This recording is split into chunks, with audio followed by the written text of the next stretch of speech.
નમસ્કાર વિદ્યાર્થી મિત્રો, યુસીડીસીના વર્ચ્યુઅલ પ્લેટફોર્મ પર આપ સૌનું ફરીવાર હાર્દિક સ્વાગત છે. ગયા લેક્ચરમાં આપણે ઇતિહાસના સ્ત્રોત અને ઇતિહાસનું કાળ વિભાજન, આધુનિક અર્થમાં ઇતિહાસનું જે કાળ વિભાજન છે એની આપણે થોડી સમજણ કેળવી. હવે આ લેક્ચરમાં આપણે ઇતિહાસ લેખન, અલગ અલગ જે ઇતિહાસ લેખનની ધારાઓ છે એના વિશે આપણે થોડી સમજૂતી કેળવીશું. આમ તો જો કે આ ટોપિક જીપીએસસીના સિલેબસમાં નથી, પણ કરવાનો ઉદ્દેશ્ય એ જ કે તમને અત્યારની જે કોન્ટ્રોવર્સીસ છે ઇતિહાસને લગતી એ પણ ખબર પડે, અને તમે જે આધુનિક ભારતથી માંડીને મધ્યકાલની ભારતની જે વ્યાખ્યાઓ છે, જે ડિબેટ્સ છે એ સમયની, એને પણ સારી રીતે સમજી શકો. તો આ અહીંયા જે ટાઇટલ છે, ભારતીય ઇતિહાસના સંદર્ભમાં ઇતિહાસ લેખન. ઇતિહાસ લેખન તો ખરું, પણ જે ભારતીય ઇતિહાસ અને ભારતીય ઇતિહાસની જે પ્રકૃતિ છે, ખાસ કરી જે આપણો વિકાસક્રમ ભારતીય ઇતિહાસનો રહ્યો છે પ્રાચીનથી મધ્યકાળથી, એમાં જે તે શાસકો આવ્યા, એ શાસકોએ શું કર્યું, સારું કર્યું, ખોટું કર્યું, ભારતીય સમાજ સંસ્કૃતિ ઉપર જે રીતે લખાયું છે એને જોવાનો જે દ્રષ્ટિકોણ છે, જે દ્રષ્ટિકોણથી જોવામાં આવે એ દ્રષ્ટિકોણથી લખવામાં આવે. જેમ કે આપણે સામાન્ય બોલચાલમાં કહીએ તો કોઈ માણસ તમને સારો લાગે, કોઈ ખરાબ લાગે. દરેક પોતપોતાની પ્રકૃતિ, બધા માટે કોઈ બધો સારો હોતો નથી, બધા માટે કોઈ ખરાબ હોતો નથી. તો ઇતિહાસને જોવાના પણ અલગ અલગ દ્રષ્ટિકોણો હોય છે. એ દ્રષ્ટિકોણો જે લખવાવાળા ઇતિહાસકારો હતા, એ દ્રષ્ટિકોણ એમના ઇતિહાસ લેખનમાં એ આપણને રિફ્લેક્ટ થાય છે, પ્રતિબિંબિત થાય છે. તો આપણે એ સમજવું જોઈએ કે કયું ઇતિહાસ લેખન કઈ ધારાનું છે, એમનો મુખ્ય દ્રષ્ટિકોણ કયો હતો. એના ઉપરથી જ આપણે સમજી શકીએ કે આમાં સાચું કેટલું હશે, આમાં ખોટું કેટલું હશે. તો ઇતિહાસ લેખનને સમજવું એ જરૂરી છે, કારણ કે આફ્ટરઓલ આપણે કંઈ આર્કિયોલોજીકલ એવિડન્સ ડાયરેક્ટ તો જોવા જતા નથી. કનિષ્કના જે સિક્કાઓ છે અથવા હર્ષવર્ધનનું જે કોઈ પણ સામ્રાજ્ય છે એના સિક્કા કે અશોકનો અભિલેખ આપણે જઈને જોઈએ, કોઈએ ડાયરેક્ટ વાંચ્યો છે? નથી વાંચ્યું. આપણે શામાંથી માહિતી મેળવી? જે ઇતિહાસકારો હોય એ ઇતિહાસકારોએ ઇતિહાસ લેખન જે કર્યું છે એમાંથી જ માહિતી મેળવી છે. તો આપણને એ તો ખબર હોવી જોઈએ ને, જેના વિશે જે કે આપણે આ બુકમાંથી વાંચીએ છીએ, એ બુક લખનાર જે ઇતિહાસકાર છે, જે એણે સારા નરસા પાસા બતાવ્યા છે, એ પોતાનો દ્રષ્ટિકોણ કેવો છે, એ માણસ કોણ છે, એનો દ્રષ્ટિકોણ કેવો છે, તો એ માહિતી કેળવવી જ રહી. જો કે કોમ્પિટિટિવ એક્ઝામમાં તો હવે ઇતિહાસકારો વિશે પણ એના વિશે પણ લગભગ એક જ ટ્રેન્ડમાં ભણાવવામાં આવે છે. એટલે યુએસએ અથવા તો બ્રિટનમાં જે હિસ્ટ્રી ભણાવતી છે એ હિસ્ટ્રી આપણે જે બુકો ભણીએ છીએ ને, રાષ્ટ્રવાદ, ભારતીય રાષ્ટ્રવાદ, તો ત્યાં અલગ સ્વરૂપમાં ભણાવવાતો આવશે. કારણ કે દરેક જે એમને સિલેબસથી માંડીને જે એક્સેપ્ટેડ જે હિસ્ટ્રીયોગ્રાફી હોય, દેશને કાળ અનુસાર અલગ અલગ હોય. તો ભારતીય ઇતિહાસના સંદર્ભમાં, એટલે કે ભારતીય ઇતિહાસને કઈ કઈ અલગ અલગ રીતે રજૂ કર્યો છે એ આપણે જોઈશું. અને એના સંદર્ભમાં જો પ્રથમ જે છે પ્રાચ્યવિદ, ભારત વિદ્યા, પ્રાચ્યવિદનું જે ઇંગ્લિશ ટ્રાન્સલેશન શબ્દ છે ઓરિએન્ટાલિસ્ટ અથવા ભારત વિદ્યા એને કહીએ, ઇન્ડિયોલોજિસ્ટ. એનો સમયકાળ જે છે કે આ સમયકાળમાં મુખ્યત્વે આ દ્રષ્ટિકોણથી લખાયું, તો આપણે 1780 ઈસવીસનથી 1850 ઈસવીસન. તો ઇતિહાસ લેખન જે છે એને આખા એક ટોપિક તરીકે મેં અલગ લીધો છે. તો આના પહેલાં પણ ઇતિહાસ તો કોઈ લખતું હશે, પણ તારે ઇતિહાસ લેખનમાં એ દ્રષ્ટિકોણ નહોતો. હિસ્ટ્રીયોગ્રાફી એક વિશેષ સબ્જેક્ટ તરીકે એને મહત્ત્વ ના આપવામાં આવતું. ઇતિહાસ લેખનમાં શું હતું, જે જ આપણે વાત કરી, પ્રાચીન જે ટેક્સ્ટ હતા એમાં રિલિજિયસ ધાર્મિક ઇતિહાસ હતો, અથવા તો રાજાઓની વંશાવલીઓ હતી પુરાણોમાં ને એમાં છે. બૌદ્ધ સાહિત્ય ઉપાડી લો, ગમે તે ઉપાડી લો, બુદ્ધના ઉપદેશો હોય અથવા રાજાઓની વંશાવલીઓ હોય, એ અર્થમાં ઇતિહાસ હતો. સામાજિક આર્થિક જે ઘટનાઓ હોય એને વર્ણવતો, રાજકીય જે કોઈ પણ બનાવો બન્યા હોય, ઘટનાઓ બની હોય એનું વિશ્લેષણ કરવામાં આવ્યું હોય, એવો ઇતિહાસ નહોતો. તો આધુનિક અર્થમાં ઇતિહાસ વિશે જે યુરોપમાં શરૂઆત થઈ, એના પછી ઇતિહાસ લેખનને પણ એક અલગ શૈલી તરીકે જોવામાં આવ્યું. તો ભારતીય ઇતિહાસના સંદર્ભમાં સૌપ્રથમ જે ઐતિહાસિક લખાણ લખાયું મોડર્ન કોન્સેપ્ટમાં, આધુનિક જે સંકલ્પના છે ઇતિહાસની એ અર્થમાં, તો સૌપ્રથમ જે લખાણ છે એ પ્રાચ્યવિદો દ્વારા જે લખવામાં આવ્યું એને કહેવામાં આવે છે. એટલે આ જે ઇતિહાસ લેખન છે એને આપણે કહીએ ઓરિએન્ટાલિસ્ટ હિસ્ટોરિયોગ્રાફી અથવા તો ઇન્ડોલોજિસ્ટ હિસ્ટોરિયોગ્રાફી. હવે પ્રશ્ન એ થાય કે આ ઓરિએન્ટાલિસ્ટ અથવા તો ઇન્ડોલોજિસ્ટ કોણ હતા? તો અહીંયા જે સમયકાળ છે એના ઉપરથી તમને ખબર પડી જશે. નામ પણ આપેલા છે, એના ઉપરથી પણ તમને બેઝિક આઈડિયા આવી ગયો હશે. વિલિયમ જોન્સ વિલ્કિન્સ તમે પરિચિત હશો. તો આ એવા માણસો હતા કે જે ઈસ્ટ ઇન્ડિયા કંપનીમાં પ્રશાસનિક અધિકારી તરીકે ભારતમાં આવ્યા. હવે એમનું કામ તો કંપનીનો જે વ્યાપાર હતો એ સંભાળવાનું હતું.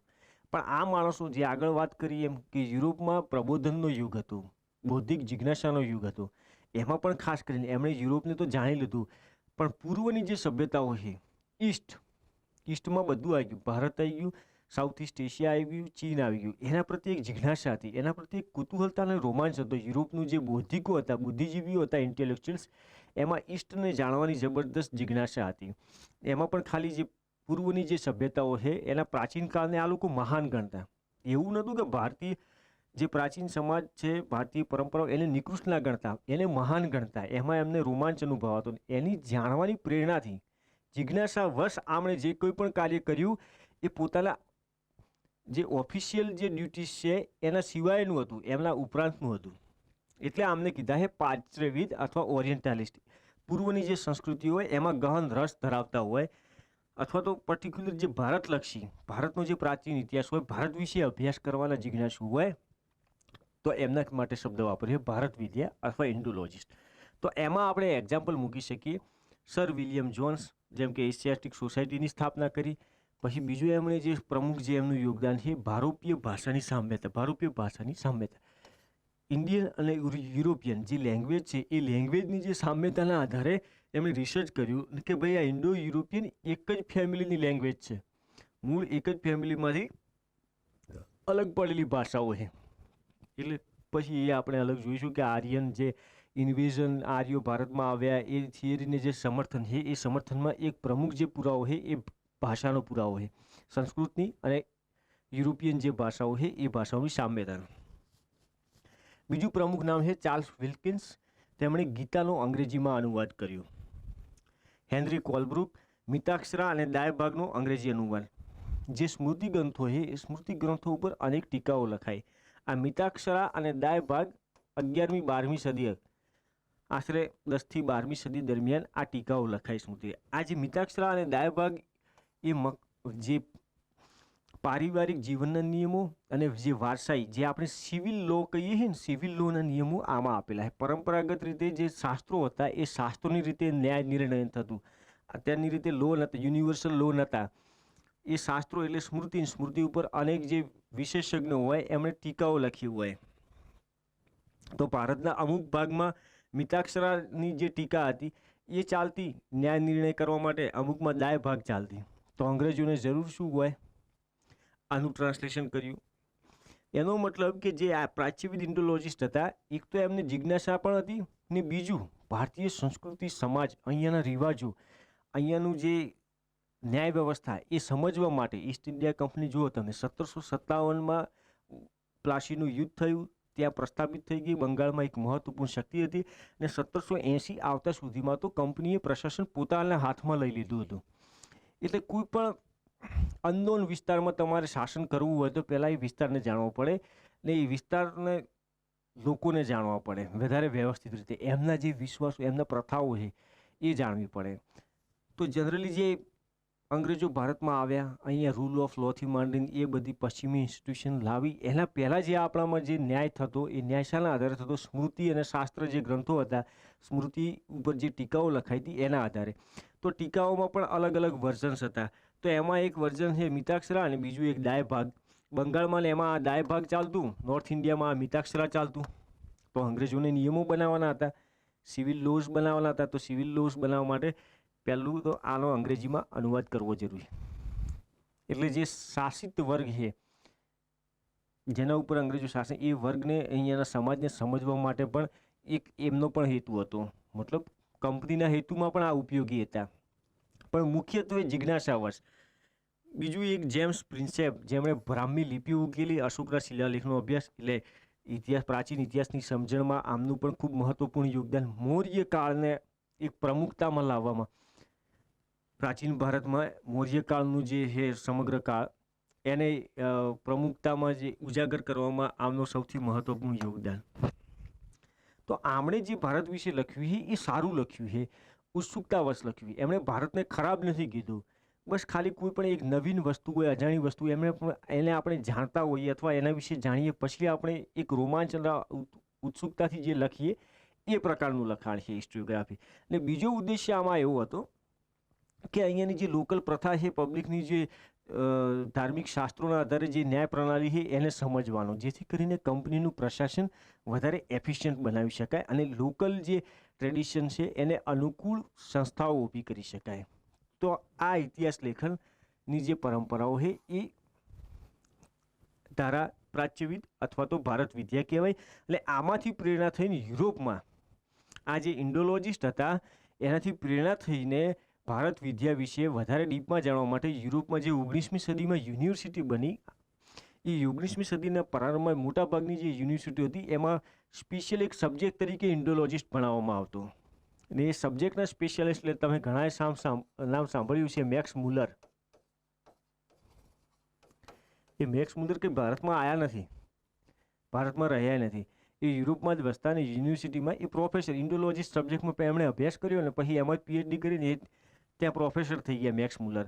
ને એમણે ભારતનો અભ્યાસ કર્યો અને ઇન્ડો આર્યનથી માંડીને એ બધા સિદ્ધાંતો આપવામાં મેક્સ મુલરનું મહત્વપૂર્ણ હોય. આ 19મી સદીમાં થઈ ગયા બાદમાં. પણ જે પ્રારંભિક ભારત વિદ્યામાં જે પ્રારંભિક લોકો હતા એ most of East India company હતી, એ ઈસ્ટ ઇન્ડિયા કંપનીના પદાધિકારી હતા. કારણ કે એમના જોડે જે તક હતી, સમય પણ હતો, ઓપોર્ચ્યુનિટી પણ હતી કે ડાયરેક્ટ ભારતની પ્રાચીન સંસ્કૃતિના અભ્યાસમાં રસ લઈ શકે. તો આ થયા પ્રાચ્યવાદી અથવા ભારત વિદ્યા. નેક્સ્ટ હવે આપણે જોઈશું, જો બંને બ્રિટિશરો જ છે. હવે આયા છે સંસ્થાનવાદી અથવા સામ્રાજ્યવાદી, કોલોનિયલ અથવા તો ઇમ્પિરિયાલિસ્ટ, જેનો સમયગાળો આપણે 1820થી 1930 દરમિયાન આટલા લાંબા ફેઝમાં થઈ ગયા. મતલબ લેખનની પ્રકૃતિમાં એમણે થોડું ઘણું પરિવર્તન આવતું ગયું, પણ મૂળ જે એમનો કોન્સેપ્ટ હતો એ કોન્સેપ્ટ એક જ પ્રકારનો હતો, કોલોનિયલ અથવા ઇમ્પિરિયાલિસ્ટ. બે શબ્દો વાપર્યા છે અહીંયા, સંસ્થાનવાદી અથવા સામ્રાજ્યવાદી. એ શબ્દો ઉપરથી જ આપણને ખબર પડી જાય કે આમનો ઉદ્દેશ્ય શું હતું. આગળ હતા પ્રાચ્યવાદી ઇન્ડોલોજિસ્ટ.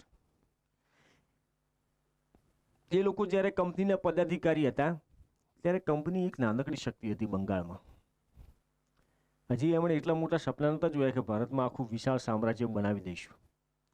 પણ આ લોકો જ્યારે ઇતિહાસ લખવા બેસે ત્યારે કંપની ભારતમાં સૌથી પ્રમુખ શક્તિ આ સમયગાળા દરમિયાન 1820 ઈસવીસન લગભગ મૈસૂરને હરાવી દીધું હોય છે, મરાઠાઓને હરાવી દીધું હોય છે, બંગાળમાં તો એક સ્વતંત્ર શક્તિ તરીકે સ્થાપના થઈ ચૂકી હોય છે, મદ્રાસમાં પણ અલગ અલગ 3 પ્રેસિડેન્સી બની ગઈ હોય. એટલે પ્રમુખ શક્તિ તો બની જ ગઈ છે, પણ એક ડોમિનન્ટ પ્રભુત્વશાળી રાજકીય શક્તિ બનવું અને પ્લસ એક વિશાળ આર્થિક શક્તિ તરીકે ભારતમાં સ્થાપિત થવું. અત્યારે શું છે, રાજકીય મજબૂત રાજકીય શક્તિ બની ગઈ છે, પણ એટલી પ્રભુત્વશાળી રાજકીય શક્તિ નથી બની કે કોઈ માથું જ ઊંચું ના કરી શકે, ને એટલી પ્રભાવશાળી આર્થિક શક્તિ પણ નથી બની. ઈસ્ટ ઇન્ડિયા કંપનીની વાત છે, 1820નો સમય. એટલી પ્રભાવશાળી આર્થિક શક્તિ નથી બની કે આખું ભારતનું જે આર્થિક માળખું છે એ પોતાની જે બ્રિટિશ હિતોની આવશ્યકતા પ્રમાણે એ ઢાળી શકે. તો એટલા માટે થઈને આ જે કોલોનિયલ અથવા ઇમ્પિરિયાલિસ્ટનો ગોલ શું છે, એક સામ્રાજ્ય બનાવવું. એ લોકોનો જે મેઇન કોન્સેપ્ટ જે છે મગજમાં જે હેતુ હોય છે એમનો એક સામ્રાજ્યના નિર્માણનો, એક એવી કોલોની બનાવી કે જેમાં શાશ્વત બ્રિટિશ હિતો હંમેશા માટે કાયમ સ્થાયી બની જાય, એવો એમનો હેતુ હોય છે. તો એ લોકો જે કંઈ પણ લખશે એ ઉદ્દેશ્યથી જ લખશે. એટલે ભારતની દરેક વસ્તુ ફગાવી દેવાની, એની જગ્યાએ બ્રિટિશ અર્થતંત્ર પણ શ્રેષ્ઠ, બ્રિટિશ આર્થિક નિયમો પણ શ્રેષ્ઠ, બ્રિટિશ કાયદા પણ શ્રેષ્ઠ, ભારત નિકૃષ્ટમ, ભારત ઉપર કડકમાં કડક નિયંત્રણની આવશ્યકતા છે એવું આ લોકો ઠસાવી નાખશે ઇતિહાસ લેખન દ્વારા કે ભારતનું બધું ખરાબ જ હતું. આ તો થોડું ઘણું ભલું થઈ ગયું, ઈસ્ટ ઇન્ડિયા કંપની આવી ને હજી વધારે ભલું કરવાની જરૂર છે. તો એ વધારે ભલું કરવાની જે જરૂર છે એમાં એક તો આ જેમ્સ મિલ, એમણે પુસ્તક લખી હિસ્ટ્રી ઓફ બ્રિટિશ ઇન્ડિયા. આ માણસ જેમ્સ મિલ કદી ભારતમાં આવ્યો નથી, કદી ભારત જોયું નહીં, તે યુરોપમાં બેઠા બેઠા એણે પુસ્તક લખી નાખી અને એમાં ખૂબ ભર્સના કરી છે, બહુ કન્ડેમ કર્યું છે ભારતના પ્રથાઓ રિવાજો. ભારતને એકદમ એણે એવું કીધું કે આ જે પ્રજા છે એ નિરંકુશ,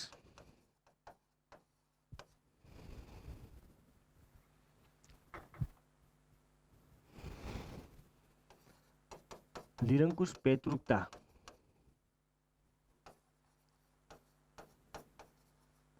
અબ્સોલ્યુટ પેટર્નિટી, પેટર્નિટાલિસ્ટિક એવો રાજા હોય કે જે પિતૃ સમાન હોય, મતલબ પ્રજા સાથે કેવો વ્યવહાર કરવાનો, નાના છોકરા સાથે જે પિતા કરે ને એવો, કે એને જ્યારે ઈચ્છા થાય ત્યારે ફટકારી દેવાનું, જ્યારે એને ખાવાનું જોઈએ ત્યારે ખાવાનું, પણ છોકરું નક્કી ના કરે કઈ રીતે જીવવું, બાપ નક્કી કરે, બરોબર ને, નાનું છોકરું. તો કે ભારતની પ્રજા એવી છે, અબોધ છે, ગાંડી છે, મૂર્ખ છે, એને ખબર ના પડે. આ લોકો તો બાળક જેવા છે, સ્ત્રી જેવા છે, એમને એટલું બધું કે તર્ક શક્તિ એમની ના હોય. બીજી એમણે એવું કીધું વાત કે ભારતનો ઇતિહાસ તો જે એકદમ ટાયરન્ટ્સથી ભરેલો છે. ટાયરન્ટ્સ એટલે કે એકદમ આક્રાંતા, ટાયરાની ઓફ ઈસ્ટ, એમણે એવું બિરુદ આપ્યું કે ટાયરાની ઓફ ઈસ્ટ, પૂર્વની આક્રમકતા, અથવા તો ટાયરાની માટે વધારે યોગ્ય શબ્દ છે આતંક, પૂર્વનો આતંક, એકદમ આતંકી રાજા, ધોસ જમાઈ નાખતો હોય પ્રજામાં, એકદમ બીવડાવી નાખતો હોય, રંજાડતો હોય, તો જ કે આ લોકો કાબૂમાં રહે, એમને એવું જોઈએ. ને ખરેખર એણે વાત સાચી કરી. જે અત્યારે ભારતમાં ચાલે છે, જે અત્યારે જે પ્રકારનું સરકાર છે, શાસન છે, એના પ્રમાણે હવે લાગે છે કે ના, જેમ્સ મિલ સાચો હતો. કારણ કે આપણે લોકતંત્ર હોવા છતાં વોટ્સઅપમાં તમે જોશો તો એક ચોક્કસ એક નેતાનો ફોટો આવશે ને કે ભાઈ આ તો રાજા છે, રાજા બની ગયો, દેશનો રાજા બની ગયો, એવા ફોટા આવશે, બરોબર. લોકતંત્ર ભારતનું ભલે આપણું સૌથી મોટું લોકતંત્ર છે, પણ વાસ્તવિક અર્થમાં લોકતંત્ર ખાલી મોટું જ છે, સાચું લોકતંત્ર નથી. બાકી પીએમ જ હોય, એને રાજા થોડું કહેવાનું હોય, તો પછી ઇલેક્શનની જરૂર નથી રાજા કહેવું હોય તો. બીજું જે છે મિશનરી અથવા તો ઇવેન્જેલિકલ. હવે આ માણસે વાત કરી, એના ઉપરથી યુટિલિટેરિયન જે, હવે આટલું બધું ડીપમાં અહીંયા આપણે નથી જતા. યુટિલિટેરિયનની જે મેન આ જે ફિલોસોફી હતી, એના મુખ્ય ઉદ્દેશ્ય હતા પોલિટિકલ અને ઇકોનોમિક.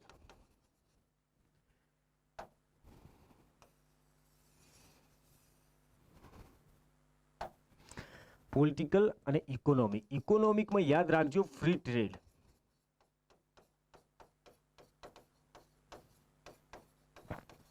બસ આ ફ્રી ટ્રેડનું મૂળ કારણ હતું ઔદ્યોગિકરણ. બ્રિટનમાં જે તમે ભણો છો ને કે કંપનીને ચાર્ટર એક્ટ દ્વારા કંપની પોતાની વાસ્તવિક જે શક્તિ હતી એનો પડછાયો માત્ર રહી. તો એ પડછાયો રહેવાનું કારણ એ કંપની પ્રત્યે કોઈને દુશ્મનાવટ નથી, પણ ઇંગ્લેન્ડમાં ઔદ્યોગિક ક્રાંતિથી જે ઉદ્યોગપતિઓ હતા એ લોકો ફ્રી ટ્રેડ, મુક્ત વ્યાપારનું સમર્થન કરતા. કારણ કે ભારતમાં જે ઓપોર્ચ્યુનિટીઝ હતી એમાં એમને પણ પાર્ટિસિપેટ થવાનો લાભ મળવો જોઈએ, ફક્ત કંપની વેપાર કરે ન. તો એમાં જે આ યુટિલિટેરિયન જે ઉપયોગવાદી જેમ્સ મિલ હતા, એમનું દર્શન ઉપયોગિતાવાદી. એમનો મતલબ એવો કે જે ઘણા બધા માટે સારું હોય એ સારું. તો લો મેકિંગમાં જેમ્સ મિલનો જે ગુરુ હતો જીર્મી બેન્થમ. તો જીર્મી બેન્થમે આ વિચારધારા આપી, જે ઘણા બધા માટે સારું હોય એ બધા માટે સારું, એને એવો કાયદો લાવવાનો. તો જેમ્સ મિલે એવી વાત કરી. તો એમણે જે કાયદા દ્વારા સુધાર, એમણે એવી વાત કરી કે આ તો પ્રજા કેવી છે, મૂર્ખ છે, એમના ઉપર કડક અંકુશ જોઈએ.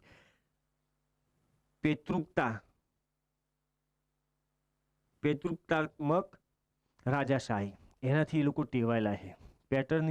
પેટર્નિટાલિસ્ટિક મોનાર્કી, એનાથી ટેવાયેલા છે, ભાવુક છે આ લોકો, એટલે એમના માટે કડક અંકુશ. તો કે કાયદા દ્વારા સુધાર આવી શકશે.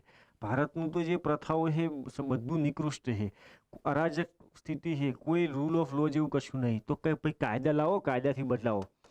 એટલે જોજો તમે જે વિલિયમ બેન્ટિંગના જે સુધાર છે એ સુધાર આના કારણે છે. એ વિલિયમ બેન્ટિંગ પોતે એના મનમાં હૃદય પરિવર્તન થઈ ગયું, બેન્ટિંગ જે સુધાર કરે છે એવું નથી. એ સુધાર આ વિચારધારાના કારણે, આ ઇતિહાસ લેખનના કારણે, બરોબર. 1820માં, કારણ કે બેન્ટિંગ આ વાંચીને આવ્યો છે જેમ્સ મિલની history of British India. Raja Rammohan રાયે પણ આ જ વાંચી છે.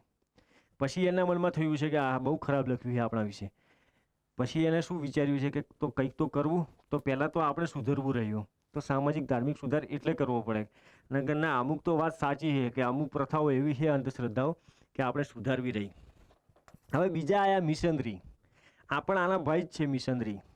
મિશનરીનું એવું માનવું હતું કે ભાઈ વિશ્વમાં ક્રિશ્ચિયાનિટીને ફેલાવવા માટે એ આપણને ઈસુએ જીસસે આપણને નક્કી કરેલા છે, બ્રિટિશરોને આ પવિત્ર કાર્ય માટે આપણે બ્રિટિશરોને સોંપેલું છે. આ તો દેવીય પ્લાન છે કે સભ્યતાનો ફેલાવો બ્રિટિશરોના હાથે થવો અને એમાં આપણે નિમિત્ત બનવું. આ સભ્યતાના ફેલાવા આ પુણ્યનું કામ છે. તો એ લોકો એવું માનતા.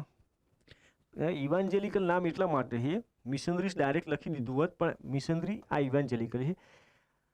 યુરોપમાં મુખ્યત્વે આ તમને ખબર છે કેથોલિક અને પ્રોટેસ્ટન્ટ, એના સિવાય પણ ઘણા બધા ક્રિશ્ચિયાનિટીમાં ફાટા છે. જેમ કે બ્રિટિશ જે ચર્ચ છે એ ઇવાન્જેલિકલ ચર્ચ, પછી પ્રિસ્બિટેરિયન પણ અલગ હોય છે, ફ્લેમિશ પણ અલગ હોય છે, ગ્રીક ઓર્થોડોક્સ વળી પાછું અલગ. એટલે એમાં પણ 8-10 ફાટા હોય છે. પણ પ્રમુખત્વ જે બ્રિટનનું જે ચર્ચ છે, રોયલ ચર્ચ, બ્રિટનનો જે રાજા છે એ આ ચર્ચનો અનુયાયી છે, ઇવાન્જેલિકલ. એટલે એને રાજ્ય ધર્મનો દરજ્જો છે. બ્રિટન સેક્યુલર કન્ટ્રી નથી. બ્રિટન ડેમોક્રેટિક છે, રિપબ્લિક પણ નથી, સેક્યુલર પણ નથી, તો પણ ઘણી બધી સારી છે. એટલે આપણે સેક્યુલર હોવા છતાં બિલકુલ સેક્યુલર નથી.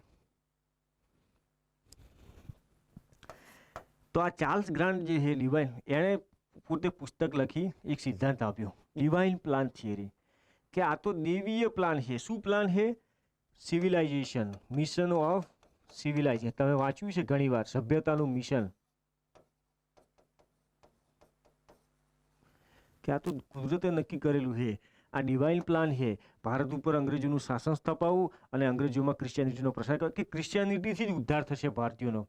ભારતીયોનો જે ધર્મ છે એ જ ભારતીયોની પડતી માટે કારણ છે. એણે સૌથી વધારે ટાર્ગેટ કોને કર્યું? રિલિજન, કારણ કે રિલિજનનો પ્રસાર કરવાનો છે. આણે સૌથી વધારે ટાર્ગેટ કોને કર્યું? આપણી પોલિટિકલ, ઇકોનોમિક ને સોશિયલ જે વ્યવસ્થા છે, કાયદા કાનૂન છે, એને ટાર્ગેટ કર્યું, કારણ કે નવા કાયદા લાવવાના છે. આણે આપણા ધર્મને વધારે ક્રિટિસાઇઝ કર્યું. અલગ અલગ જે ધાર્મિક આપણી મૂર્ખ અમુક જે મૂઢ માન્યતાઓ હતી, અંધવિશ્વાસો હતા, એમણે એક્ઝામ્પલ લીધે સમજાયા. એટલે રાજા રામમોહન રાય આ પણ વાંચી છે divine plan theory. Charles grant પછી ઈસ્ટ ઇન્ડિયા કંપનીમાં ડાયરેક્ટર, એટલે પૈસા પણ સારા એવા. ઇવાન્જેલિકલ ચર્ચનો પાછો પ્રમુખ એ વ્યક્તિ હતો. મતલબ આપણે કોઈ પણ ધાર્મિક સંગઠન હોય એમાં પ્રમુખ પ્રચારક હોય તો પ્રચારકનું પણ કામ કરતો, કંપનીમાં પણ જોડાયેલો. એટલે ત્યાં જે મિશનરી છે એમનું પણ પ્રેશર હોય કે ભાઈ આ તો જે ચાર્ટર એક્ટમાં જે સુધારો આવે 1813ના ચાર્ટર એક્ટમાં મિશનરી જે એક્ટિવિટી હોય એમને છૂટ આપવામાં આવે અમુક લિમિટેડ અર્થમાં, એ આના કારણે. બરોબર. એટલે ગોખેલામ સમજેલામાં આટલું ફરક. તમને ખબર હોય કે મિશનરીઝ એક્ટિવિટીનું કેમ સમાવેશ, આ ચાર્ટર એક્ટ છે એમાં મિશનરીઝ એક્ટિવિટીની કેમ છૂટ આપવામાં આવી, એ જો તમે સમજ્યા હો, એનું કારણ તમને ખબર હોય, એના પાછળના જે પડદા પાછળના જે કેરેક્ટર છે એ ખબર હોય તો એ સમજેલું. બાકી ગોખેલું. 1813નો ચાર્ટર એક્ટ ને એના 4 જે 5 જોગવાઈઓ એ યાદ હોય એટલે એ ગોખેલું. કૃષિ કાનૂન સુપ્રીમ કોર્ટમાં જાય છે એ ગોખેલું કે સુપ્રીમ કોર્ટમાં ગયો, પણ એના પાછળની સાચી ગેમ શું છે સુપ્રીમ કોર્ટ પાછળ જવાની, તો એ સમજેલી વાત કહેવાય. હવે ત્રીજો પ્રકાર છે આમના પછી, એ બહુ લેટ, મતલબ એવું વિચારો કે તમે 1850થી 1860, 70, 19મી સદીનો જે ઉત્તરાર્ધ છે એમાં ખાસ કરીને એ જે હિસ્ટોરિયન ઇતિહાસકારો હતા એને કીધા છે એડમિનિસ્ટ્રેટિવ ઇતિહાસકારો. તો as part of official duty, મતલબ કે આ લોકો હવે ઈસ્ટ ઇન્ડિયા કંપની 1858માં ઈસ્ટ ઇન્ડિયા કંપનીનું શાસન સમાપ્ત થઈ ગયું. એના પછી જે બ્રિટિશ ક્રાઉને શાસન પ્રત્યક્ષ પોતાના હાથમાં લઈ લીધું. એટલે બ્રિટનની પાર્લામેન્ટ દ્વારા, ત્યાંની સરકાર દ્વારા પ્રશાસનિક પદ માટે, પ્રશાસનિક જવાબદારી માટે અમુક ઉચ્ચતમ પદો માટે ત્યાંથી અધિકારીઓની નિમણૂક થતી. તો આ અધિકારીઓ આમ તો પોતે ઓફિશિયલ ડ્યુટી ઉપર હતા, જે ઇન્ડિયામાં બ્રિટિશ ગવર્મેન્ટ હતી એમાં ઓફિશિયલ ડ્યુટીઝ ઉપર હતા, પણ એમાં પોતે એ આધિકારિક પદોમાં કર્તવ્યનું વહન કરતા કરતા સાઈડમાં લખાણ પણ લખ્યું, ઇતિહાસ પણ લખ્યો છે. આ મતલબ એમની સાઈડ પ્રવૃત્તિ હતી ઇતિહાસ લેખનની, મુખ્ય પ્રવૃત્તિ નથી. મુખ્ય પ્રવૃત્તિ તો એ એડમિનિસ્ટ્રેટિવ પોસ્ટ સંભાળતા, એડમિનિસ્ટ્રેશનમાં હતા. તો એમાં અલગ અલગ એક્ઝામ્પલ છે. એટલે આમણે જે કઈ રીતે ઈસ્ટ ઇન્ડિયા કંપનીનું ભારતમાં શાસન સ્થપાયું એના ઉપર પોતે અલગ અલગ લખ્યું છે. કોઈકે એવું કીધું છે કે ભાઈ ભારતમાં તો એટલા બધા રજવાડો હતા, એટલું બધું રાજકીય વિખંડન હતું કે કોઈ ઈસ્ટ ઇન્ડિયા કંપની ના આવત ને તો કોઈ બીજો આવત તો એ મહાસત્તા બની જ જાત. મતલબ અહીંયા ભારતીય ઉપમહાદ્વીપ ઉપર એનું પ્રભુત્વ સ્થપાઈ જ જાત. કે આ તો નક્કી જ હતું પહેલાંથી. કોઈકે એવું કીધું કે ભાઈ આમાં ઈસ્ટ ઇન્ડિયા કંપનીએ કશું પ્લાનિંગ કર્યું જ નથી, આ તો નેચરલ પ્રોસેસ રેઢું પડ્યું હતું એકદમ, કોઈ રણી ધણી હતું નહીં, એટલે પછી થઈ ગયા, બીજું તો શું કરીએ, કે થવું નહોતું પણ થઈ જવાયું એમ. એવું ઘણું બધું, જેમ કે મેકોલે શિક્ષા વ્યવસ્થાથી માંડીની સુધારમાં એમાં પોતાની વાત કરી છે અલગ રીતે. એટલે અલગ અલગ જે ઇતિહાસકારો છે એનો પછી આપણા જે રાષ્ટ્રીય ઇતિહાસકારો છે એમણે પણ જવાબ આપ્યો છે. તો 3 પાઠ, પણ મૂળ આ જે 3 ને આમાં આપણે કેમ લીધા છે કે 3 જે બ્રિટિશ એમ્પાયર છે, બ્રિટિશ એમ્પાયરને વધુ મજબૂત બનાવવા માટે થઈને એ બ્રિટિશ એમ્પાયર કઈ રીતે વધુ મજબૂત ને સદ્રઢ બને ભારતમાં ને સ્થાયી બને, એ જ એમની મુખ્ય ચિંતા હતી ને એમણે બ્રિટિશ સામ્રાજ્યના હિતોને ડિફેન્ડ જ કર્યા છે. તો આ એક ઇતિહાસ લેખન.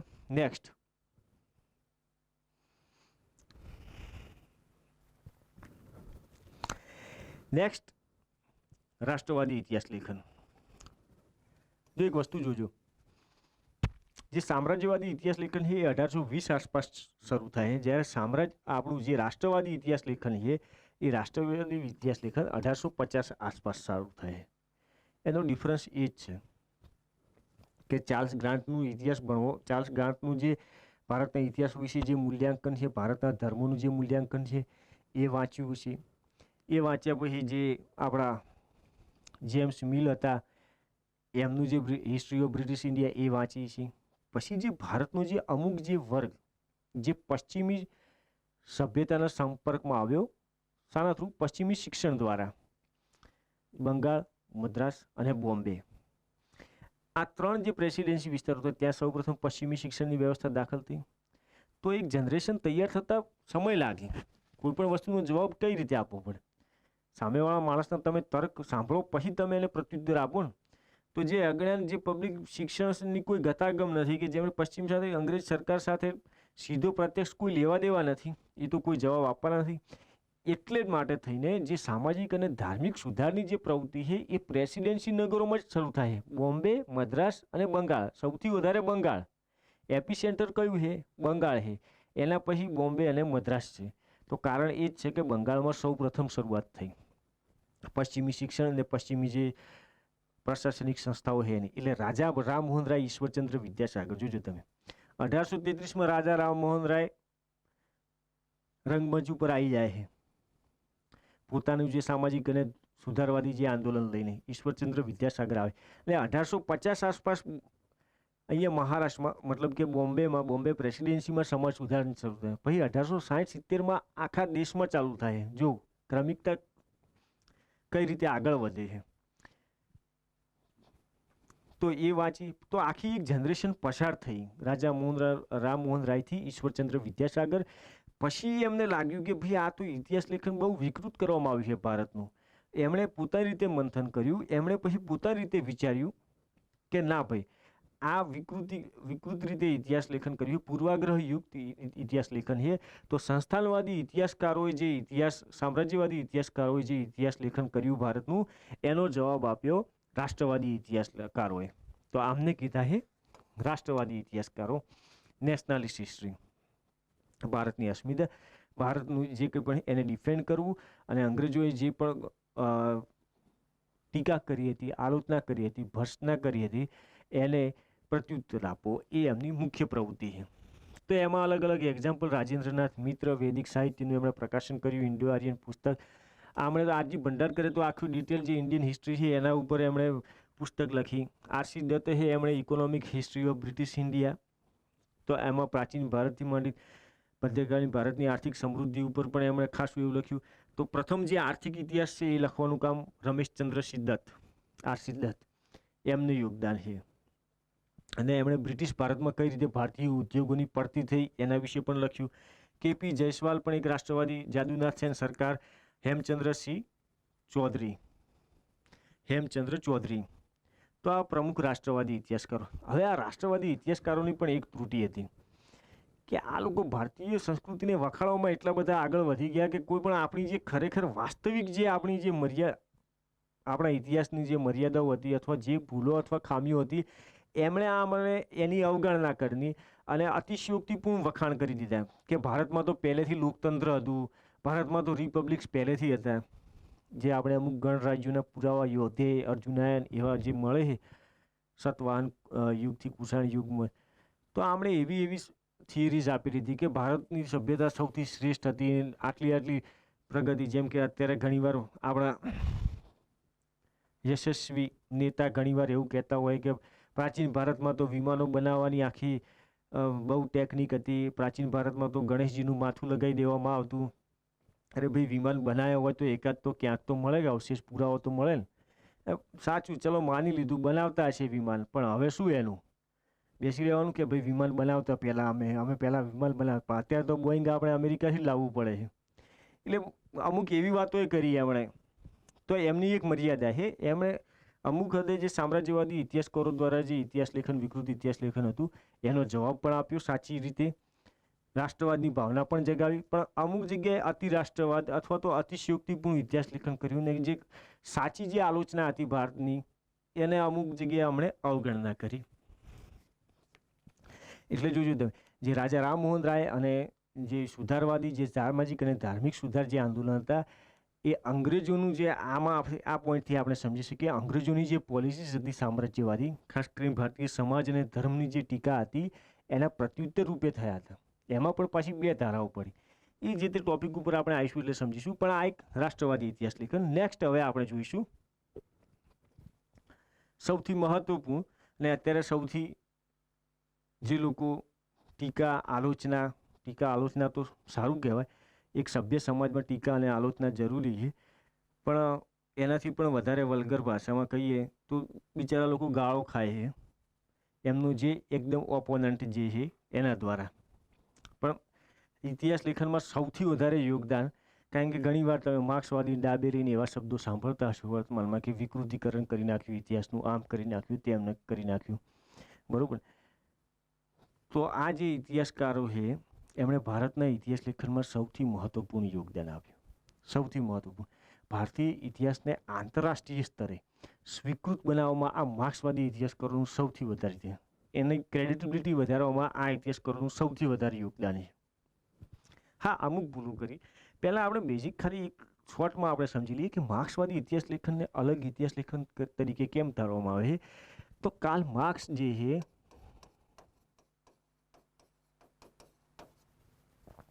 એણે એક સિદ્ધાંત આપ્યો,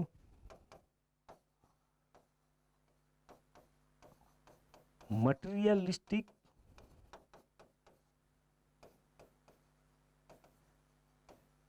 interpretation of history.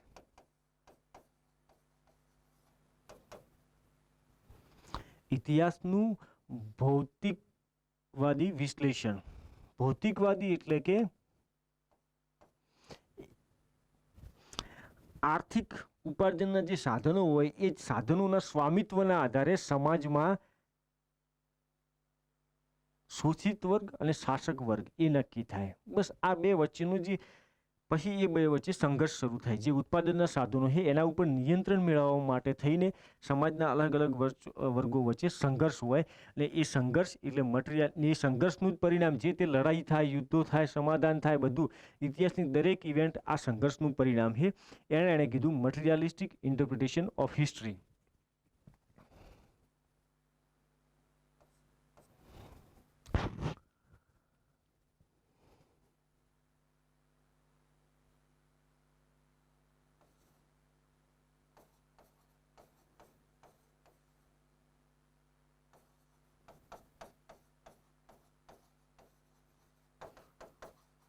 Sources of production, sources of પ્રોડક્શનનું સ્વામિત્વ. એના આધારે એણે કીધું, શું કીધું? ક્લાસ સ્ટ્રગલ,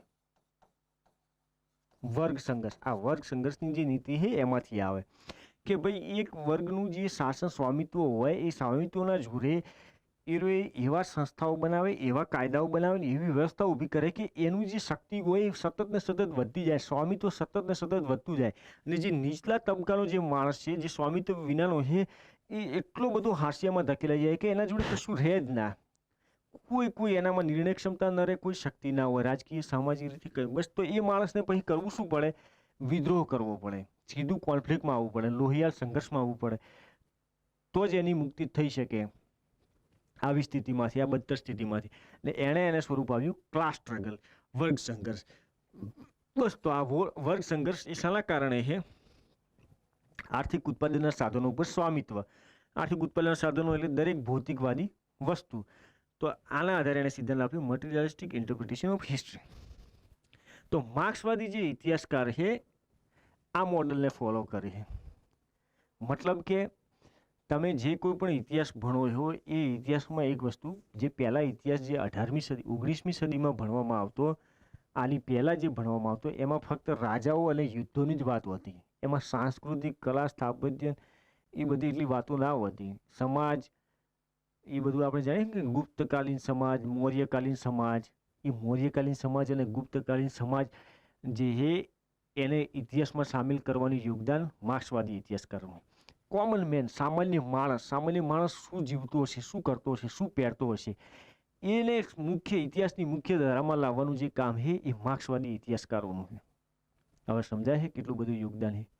રાજા હર્ષવર્ધન ઠીક છે, ગમે એટલો મહાન શાસક હોય અશોક, પણ અશોક શું પહેરતો હતો, મુગટ પહેરતો હતો કે માળા પહેરતો હતો, કે એનાથી શું ફરક પડે છે? વ્યાપક સમગ્ર સામ્રાજ્યના જે પ્રજાજનો હતા એમની મનોસ્મૃતિ શું હતી, એમની સાંસ્કૃતિક, આર્થિક, સામાજિક અવદશા શું હતી, તો એ દરેક સામ્રાજ્યની મહાનતા સુનિશ્ચિત કરે. તો સામ્રાજ્યને સુવર્ણકાળ તરીકે આઈડેન્ટિફાઈ કરવાનું જે કામ છે એમાં સૌથી વધારે જે મહત્વપૂર્ણ જે છે માર્ક્સવાદી ઇતિહાસકારો. ભારતીય મૌર્ય સામ્રાજ્ય અને ગુપ્ત સામ્રાજ્યની શ્રેષ્ઠતાને ઉજાગર કરવાનું જો કામ હોય તો એ માર્ક્સવાદી ઇતિહાસકારો, બરોબર ને? બાકી માર્ક્સવાદની જે આલોચના કરતા હોય એ તો વામપંથીની આલોચના જ કરવાના, ગમે તે કારણ આપી કે પેલાનો ઉલ્લેખ ના કર્યો. એક વ્યક્તિનો ઉલ્લેખ, જો વ્યક્તિને મહત્વ ના હોય માર્ક્સવાદી ઇતિહાસ લેખનમાં, કોઈ પણ એક સિંગલ વ્યક્તિને મહત્વ ના હોય, એના સિવાય પણ બીજું જે સામાન્ય જે જન હોય, સામાન્ય જન, ઓવરઓલ જે બહુસંખ્યક લોકો હોય સમગ્ર શાસનમાં, એમને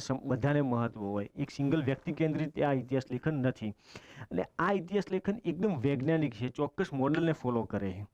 જે સમાજનો નીચલો વર્ગ છે એ નીચલા વર્ગની જે સ્ટ્રગલ છે ને આ જે ક્લાસ સ્ટ્રગલ છે એ સિદ્ધાંત ઉપર આધારિત. જો કે કેટલીક આના નકારાત્મક પાસા એ છે કે ઘણીવાર આ ક્લાસ સ્ટ્રગલનું મોડલ બધા સમાજોમાં એ રીતે સત્યતા 100% અંશે સાચું નથી હોતું.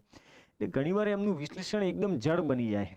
ઘણા એવા ચેન્જીસ હોય જેમ કે સાંસ્કૃતિક, ધાર્મિક, સ્થાપત્ય, કલા છે એ માણસ પોતાની અંતસ્ફૂર્ણાથી અથવા તો ભક્તિ ભાવનાથી એ કરતો હોય. એના પાછળ કોઈ વર્ગ સંઘર્ષ જેવા ખ્યાલ હોતા નથી. એટલે ઘણી વસ્તુ સમજાવવામાં આ માર્ક્સવાદીઓ નિષ્ફળ જાય છે, અથવા તો જડ પ્રમાણે એકદમ જડતાપૂર્વક જ્યારે આ મોડલને વળગી રહે ત્યારે એમાં નિષ્ફળ જાય છે.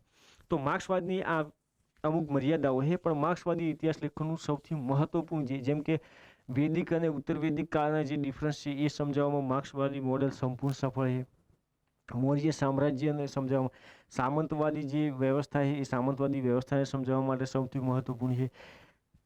આધુનિક ભારતમાં જે બ્રિટિશ સામ્રાજ્ય અને એની જે આર્થિક નીતિઓ હતી, તમે વાંચો છો ને ઘણીવાર, વાણિજ્યિક નીતિ, મુક્ત વ્યાપાર નીતિ, ફાઇનાન્સ ઇન્વેસ્ટમેન્ટ નીતિ, વિત્તીય નિવેશવાળી જે નીતિ હતી, એના જે 4 તબક્કાઓ છે એ 4 તબક્કાઓ આઈડેન્ટિફાઈ કરવામાં ભારતનું વિઔદ્યોગિકરણ થયું કઈ રીતે, એમાં સૌથી મહત્વપૂર્ણ યોગદાન જો હોય, એકદમ વિશ્વસનીય જો એમનું ઇન્ટરપ્રિટેશન કર્યું હોય આર્થિક અવદશાનું ભારતની ઇતિહાસ લેખન, તો એ માર્ક્સવાદી ઇતિહાસકારો કરે. અમુક મર્યાદાઓ પણ છે, પણ ઓવરઓલ બીજું સાંપ્રદાયિકતા તત્વનું જે ખંડન કર્યું હોય સૌથી વધારે. ભારતનું જે ઇતિહાસ લેખન હતું પહેલાં, જે પેલો જેમ્સ મિલ હતો, એણે કઈ રીતે ભારતના ઇતિહાસને ડિવાઈડ કર્યો? હિન્દુ, મુસ્લિમ અને બ્રિટિશ. હિન્દુ, મુસ્લિમ અને બ્રિટિશ. હવે તમે ઇતિહાસના વિદ્યાર્થીઓ, ભારતમાં કદી એવો કાળ નથી રહ્યો મધ્યકાળ કે એમાં કોઈ એક સિંગલ મુસ્લિમ શાસકનું આખા ભારત ઉપર શાસન હોય. એમાં હિન્દુ શાસકો પણ હતા ઘણી જગ્યાએ, જેમ કે રાજપૂતો હતા એ સ્વાયત્ત હતા, ને મુસ્લિમો જે અકબરની સુલેકુલ પોલિસી હતી એના કારણે એની સાથે ગઠબંધનમાં હતા. અત્યારે જે ગઠબંધન સરકાર મળે છે એવું જ માનો તમે, ગઠબંધનમાં હતા.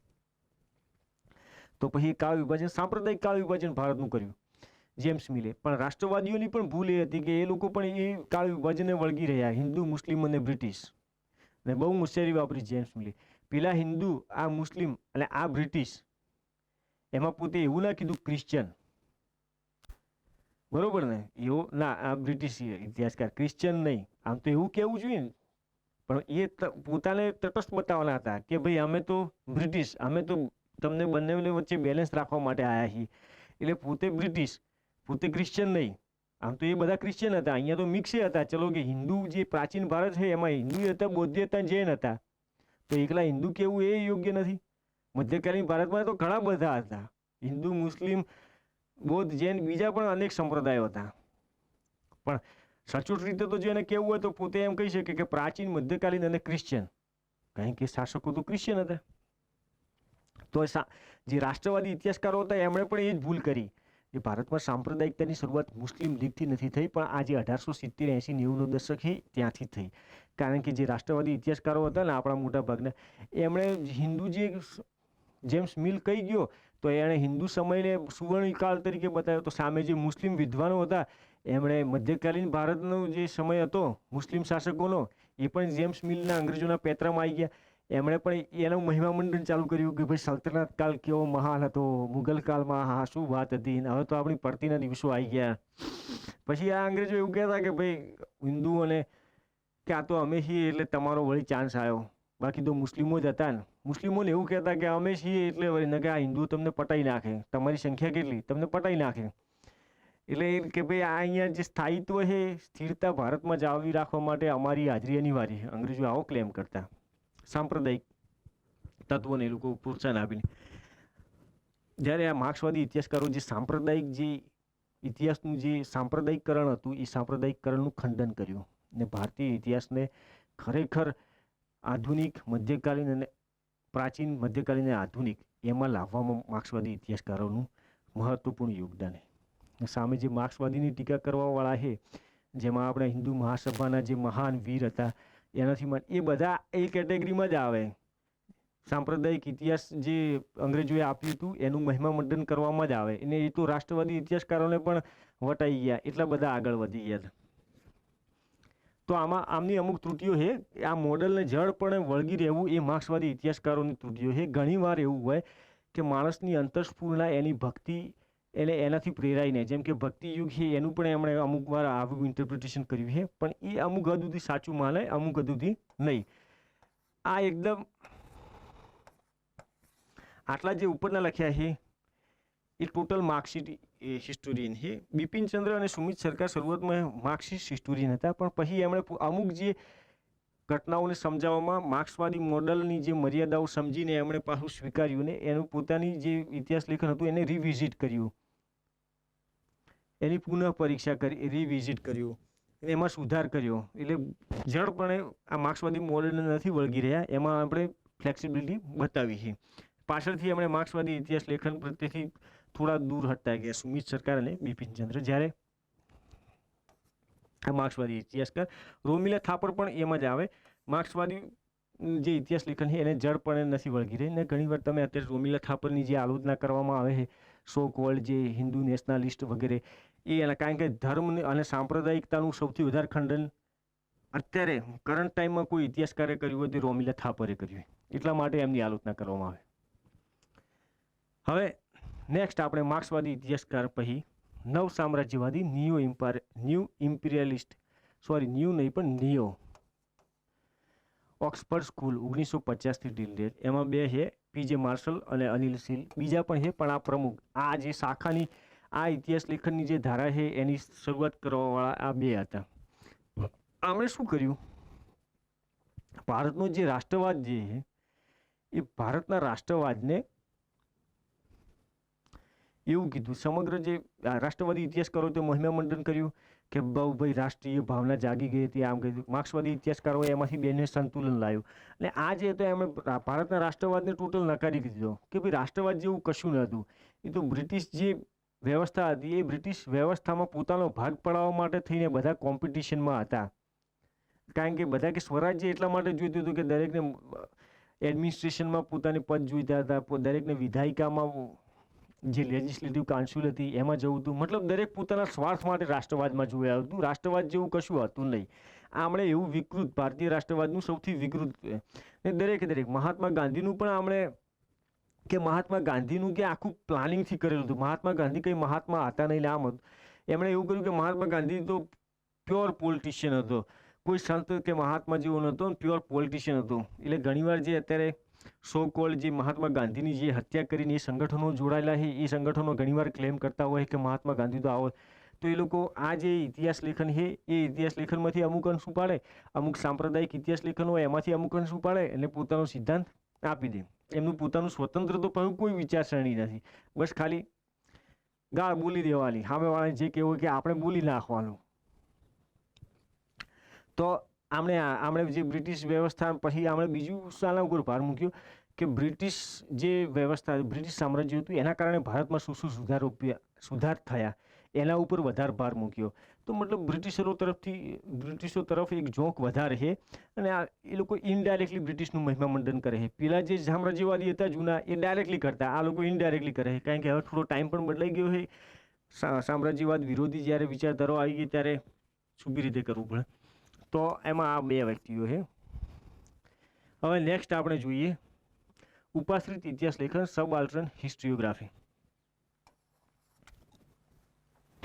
ઉપાશ્રિત ઇતિહાસ લેખન એટલે હવે જે રાષ્ટ્રવાદી, ખાસ કરીને આ ઇતિહાસ લેખનની શરૂઆત 1970 આજુબાજુથી.